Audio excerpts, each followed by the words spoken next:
ntushobora kwiyambura ubumuntu. Ubuntu ni ubushobozi bwo kuryoha no gutanga. Iyo umuntu aryoshye atanga ubuzima, naho ubishye atanga urupfu.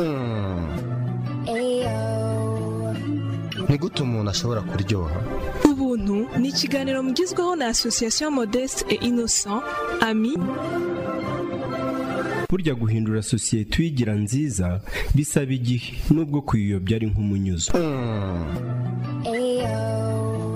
Ubuntu burya rero ngo ubuntu burarerwa bugakura cyangwa bukagwingira. Uko gukura binyura mu byiciro bita inzego z'ubukure mu buntu. Mu kiganiro ubuntu tugiye kubagezaho turaganira kuri izi nzego n'ikiranga buri rwego. Muri kumwe nanjye Kalisa Evariste wabateguriye nkaba ngiye no kubagezaho iki kiganiro. Naho Bizimana Jean Baptiste umuhuzabikorwa wa Ami ni uri bubafashe gusobanukirwa byinshi kuri izi nzego z'ubukure mu buntu. Umuntu aravuka agakura agasaza agapfa. Uko gukura kurimo ibice bibiri. Hari ugukura mu gihagararo hakaba no gukura mu buntu. Aha rero ikituraje ishyingo uyu munsi ni ukuvuga ku nzego z'ubukure no kurebera hamwe uburyo izo nzego zigenga imibonere n'imyumvire yacu. Baptiste, ibi bintu ugiye kutubwira ubikura he? Twifashishije igitabo cy'umugabo w'umuhanga witwa Olivier Clouseau cyitwa Veille Verticalité, dusanga hariho inzego enye z'imibonere n'imyumvire cyangwa se inzego enye z'ubukure mu buntu. Urwego rwa mbere ni urw'abo twita barukurikira izindi mu Kinyarwanda. Umuntu ukiri kuri uru rwego arangwa no kugendera mu kigare, akajya iyo bijya, akajya iyo abandi bagiye, agakora ibyo bakoze atazi n'impamvu, agasubira mu byo bavuga kenshi na kenshi atanabyumva kuko burya nta jambo rye agira. Akorera kuri baranyica cyangwa se ku bihembo. Mbese urebye twavuga ko yumvira yigura. Iyo urebye usanga abantu twese tuvuga turi barukurikira izindi, mbese tutazi aho turi. Ababyeyi nibo ba mbere batwigisha, bakadutoza umuco wabo, bakatwereka ibyemewe n'ibitemewe muri uwo muco, bakadukundisha ibyo bakunda, bakatwangisha ibyo banga, kenshi tutanumva ibyo ari byo. Uku gutoza abantu cyangwa se abana umuco, ibyo bemera n'ibindi, ababibatoza babikora bate kugira ngo ababitozwa babyemere, babifate gutyo kandi babigire ibyabo? Bakoresha ibintu cyangwa se ibihembo. Wabirengaho bakaguhana, wabyubahiriza bakaguhemba. Ngo kuko umuntu atora umuco waho yavukiye, akamenya ibyemewe na sosiyete yavukiyemo ndetse n'ibyamaganwa nayo. Abantu benshi rero usanga bakura mu gihagararo, ariko bakaguma kuri urwo rwego rwo gutekererezwa gusa, rwo kumvira bigura, ugasanga biryenge babakoresheje amarorerwa mu nyungu zabo, nk'uko byagenze hano iwacu mu gihe cya Jenoside. Burya abantu bashaka kurema imitwe y'abagizi ba nabi nta handi bakura bambari atari muri barukurikira izindi. Urwego rwa kabiri ni urw'abo twita bababona.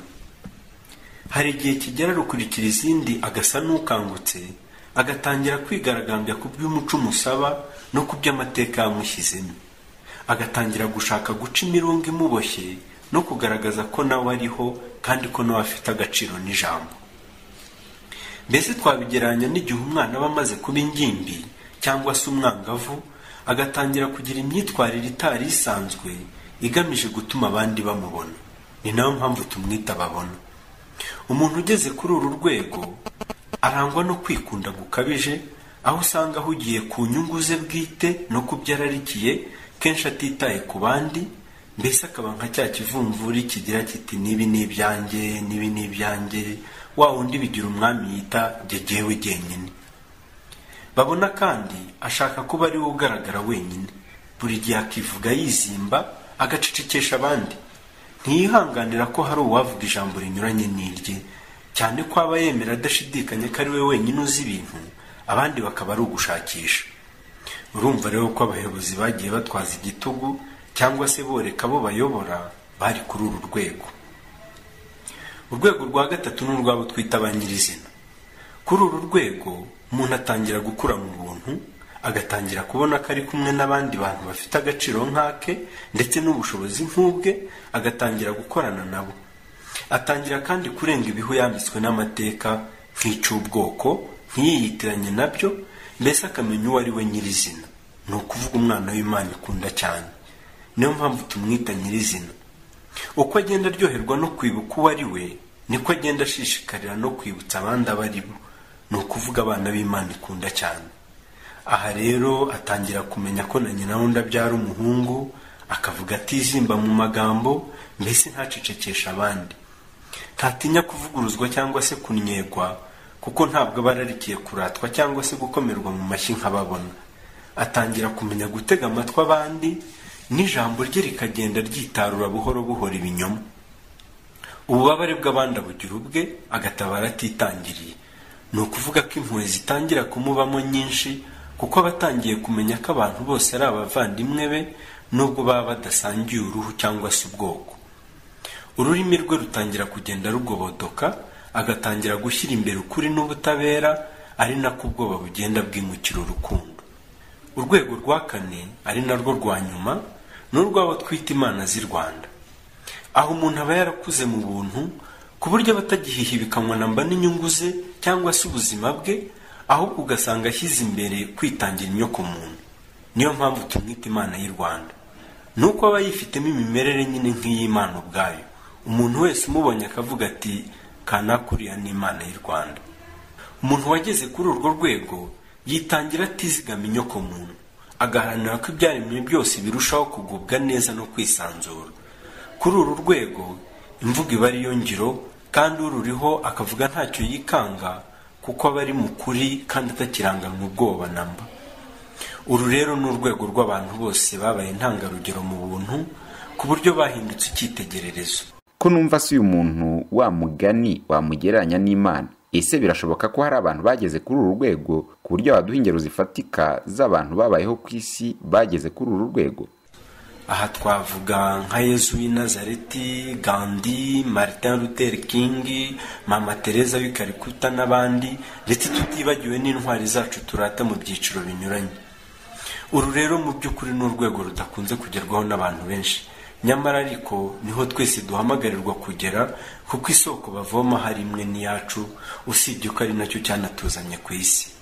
Ese izi nzego umuntu azigeraho ate, ava ku ntera imwe ajya ku yindi?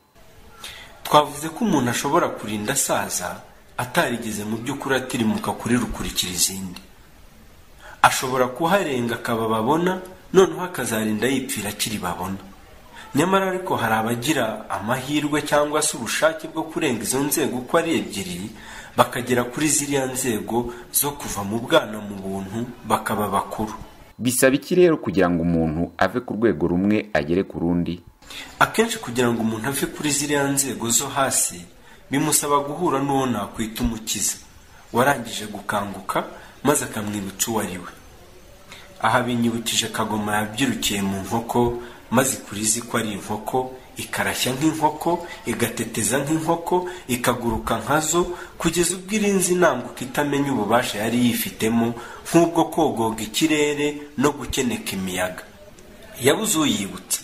N'intare yari yarabyirukiye mu ntama, ikurizi ko ari intama. Bukeye iri kumwe n'ubushyo bw'intama, ihura n'intare nyantare, yo yamenye ubutare bwayo. Nuko intama zikwirwa imishwaro, naho ya ntare ntama isigara ititira, izi ko biyirangiriyeho, kuko yari izi ko ari intama. Mugenzi wayo itangazwa no kubona nayo ititira, ihebeba nk'intama, niko kibibaza itugura titizwa n'iki? Nayo iti ndatitizwa nuko ugiye kundya, sindi intama se? Intare iti wakigoryiwe n'inde wakubeshye kuri intama? Iti nkurikira. Nuko iyijyana ku mugezi, irayibwira iti reba mu mazi, ubundi uhindukire unyitegereze. Intare yakekaga ko ari intama, ireba mu mazi, irahindukira ireba mugenzi wayo isanga basa, ibigize nka kabiri itangira kwivuga. Yari imaze gukanguka. Ni ngombwa rero guhura n'umuntu warangije gukanguka kugira ngo agukangure. Ikindi cyatuma se umuntu akanguka akava ku rwego rumwe akajya ku rundi ni ikihe, uretse uyu muntu wo kumukangura? Ububabare nabwo bushobora gutuma umuntu akanguka, cyangwa se n'indi krize agize mu buzima. Burya hirya y'ikintu cyose kikubayeho haba hari ubutumwa, kuko burya umwaka ntubaho, yewe n'amahirwe dukunze kuvuga ntabaho. Iyo ubashije kurenga ububabare ukabukuramo isomo, bwa bubabare bushobora kuba buhire, mbese nka cya cyaha cya Adamu Kiliziya igitubwira. Burya koko ngo icyaha cya Adamu ni gihire, kuko cyatumye Yesu cyangwa Yesu aza ku isi agacungura abantu. vuba amateka mabi y'u Rwanda yagombye kudusigira isomo, kuko yerekanye aho ivangura, inda nini, urwango n'ibindi bibi nk'ibyo bishobora kugeza igihugu. Ni ukuvuga kuri jenoside. Ni ukuvuga ko tutiyemeje gufata imigambi mishya yo kurema amateka mashya, twaba twarababariye ubusa. Dufite amahirwe kuko abo bireba bose babihagurukiye, ariko ni na ngombwa kumva ko twese bitureba. Ese izi nyigisho ku ntera z'ubukure mu buntu, umuntu ava ku rwego rumwe ajya ku rundi, zafasha iki uwumva iki kiganiro? Izi ntera z'ubukure zishobora kudufasha kumva impamvu nyayo y'amateka yacu. Turi mu gihugu cyajahajwe na jenoside yakorewe abatutsi ndetse n'ingaruka zayo. Turi mu gihugu kikirangwamo ingengabitekerezo ya jenoside. Ibyo byose ni ibimenyetso bitibeshya ko abanyarwanda muri rusange dukeneye gukura mu buntu, tukagira imyumvire n'imibonere mishya. Kuko ubundi ingengabitekerezo ya jenoside itegurwa n'agatsiko kabababona, bagamije kurengera inyungu zabo no kwikubira, noneho bakayikwirakwiza ndetse bakanayishyira mu bikorwa bifashishije imbaga nyamwinshi y'abarukurikira izindi. Niyo mpamvu buriya gufasha abanyarwanda gukura mu buntu ku buryo barenga urwego rwa barukurikira izindi n'abababona, bakagera ku rwego rwa nyirizina n'Imana z'i Rwanda, ariyo nkingi yadufasha kubaka amahoro arambye, kurandura ingengabitekerezo ya jenoside no kubaka ubukungu bukomeye. Kuko burya kubaka amazu meza ni byiza, kugira imihanda myiza ntako bisa, mbese gutera imbere muri rusange nibyo kwishimirwa. Ariko iyo ugiye kubaka ibintu ukibagirwa kubaka ubuntu bw'abantu, ubusa n'uruhira ubusa kuko buracya bakabisenya. Iki gihugu kirimo abantu benshi bamaze gukanguka, bamaze kubona ko ari ngombwa kubaka umunyarwanda mushya utakigendera mu buhumyi no ku macakubiri, utakigendera ku byo abwiwe ntabishungure ngo ashishoze arebe igikwiye. Muri bo rero n'ishyirahamwe ryacu Association Modeste et Innocent Ami ririmo. Mbona twafatanya na guverinoma ndetse n'abandi bayobozi mu nzego zinyuranye, tugateza imbere inyigisho zatuma abanyarwanda baba bazima mu mubiri, baba bazima mu mutima, baba bazima mu bwenge ndetse no kuri roho. Kuko burya umubiri muzima niwo shingiro ry'ubukungu bukomeye. Umutima muzima utakirangwamo ibisare by'ibikomere by'amateka n'amarangamutima njyarupfu, niwo ushobora kunoza imiyoborere myiza ndetse n'umubano uzira amakaraza. Ubwenge buzima nibwo burema kandi bukeza umuco. Roho nzima niyo ituma abantu babasha kwita ku kibahuza, bakamagana ikibatanya. Izo nyigisho rero twebwe turazifite, kuko twagerageje gucukumbura amategeko agenga ubuzima bw'iyo myanya inigize umuntu, kandi rero twanatangiye kuzihuguramo abantu b'ingeri zinyuranye. Gusa ntibyabuza n'abandi gukora mu nganzo hagamijwe kuzuzanya. Izo nyigisho kandi twazihangiye n'ingiro ituma zihinduka ubuzima, zikareka kuba mu bitekerezo gusa. Iyo ngiro niyo twita mpingagasani. Iyo myitozo kandi ifasha uyikora kuba umwe nawe ubwe, kugira ngo abashe kuba umwe n'abandi. Niyo mpamvu dusanga yaba ingenzi cyane mu gutuma abantu barenga urwego rwa barukurikira izindi n'abababona, bakaba nyirizina n'Imana z'i Rwanda, maze igihugu kigatemba amahoro, amajyambere n'umunezero kuri bose. Ngizo rero inzego z'ubukure mu buntu n'uburyo mwava ku rwego rumwe mukajya ku rundi. Mwumvise kandi akamaro ko kuva ku rwego ukajya ku rundi kugeza ugeze ku rwa nyirizina n'Imana y'u Rwanda. Mwumvise kandi n'ibibi byo guhagama kuri izi nzego zo hasi. Cyari ikiganiro mwateguriwe kandi mwagezwaho nanjye Kalisa Evariste, naho Bizimana Jean Baptiste, umuhuzabikorwa wa Ami, yabafashije gucengera izi nzego, uburyo bwo kuva kuri rumwe ujya ku rundi ndetse n'akamaro kabyo. Ntushobora kwiyambura ubumuntu. Ubuntu ni ubushobozi bwo kuryoha no gutanga. Iyo umuntu aryoshye atanga ubuzima, naho ubishye atanga urupfu. Ni gute umuntu ashobora kuryoha? Ubuntu ni ikiganiro mugizweho na Association Modeste et Innocent Ami.